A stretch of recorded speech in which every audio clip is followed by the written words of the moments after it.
नमस्कार दोस्तों, स्वागत है आप सभी साथियों का इस साइकोलॉजी की क्लास में।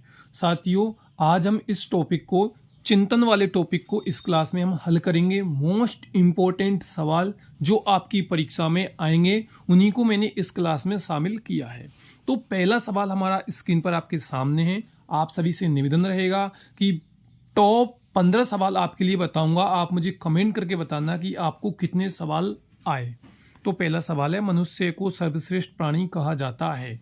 क्यों कहा जाता है? क्योंकि वह भाषा का उपयोग कर सकता है, क्योंकि वह चिंतनशील है, क्योंकि वह दो पैरों पर चलता है, या उपरोक्त सभी।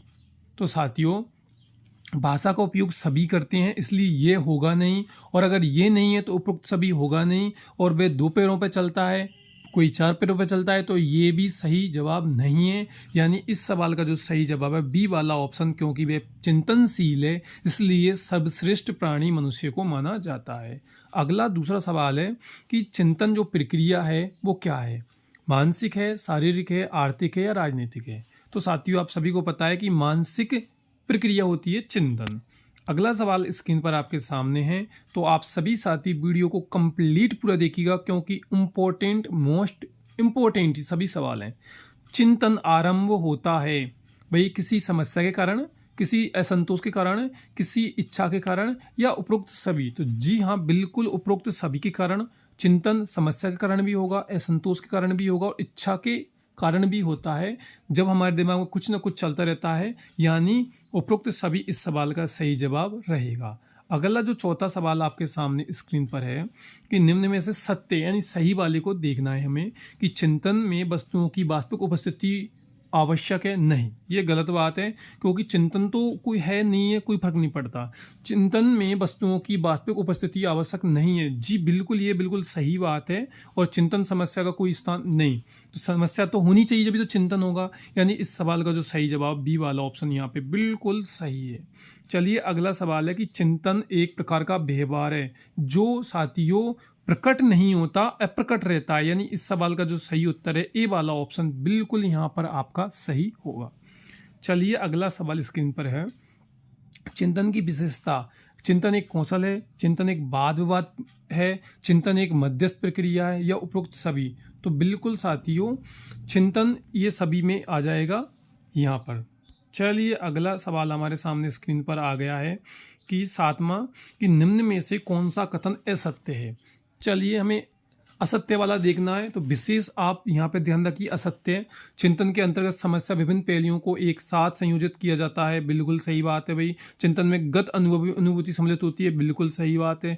चिंतन की प्रक्रिया में प्रयत्न और भूल की प्रक्रिया नहीं होती, तो यह गलत बात है, और हमें यहाँ पे गलत बात ही देखनी है। तो इस सवाल का जो सही जवाब रहेगा सी वाला ऑप्शन बिल्कुल यहाँ पे सही रहेगा। भाषा चिंतन का एक महत्वपूर्ण अंग है, ये भी बिल्कुल सही बात है। यानी इस सवाल का जो सही जवाब वो सी ऑप्शन सही है। चलिए, आठवां सवाल स्क्रीन पर है कि कुछ मनोवैज्ञानिक चिंतन को कहते हैं। तो साथियों, अगर आप सोच रहे हैं कि आंतरिक संभाषण, तो जी बिल्कुल, आप बिल्कुल सही सोच रहे हैं। आंतरिक संभाषण इसे कुछ मनोवैज्ञानिक कहते हैं। ये सभी गलत ऑप्शन है। चलिए, अगला हमारा सवाल आपके सामने है कि ऐसा चिंतन जिसमें व्यक्ति अपने काल्पनिक विचारों एवं इच्छाओं की अभिव्यक्ति करता है कहलाता है।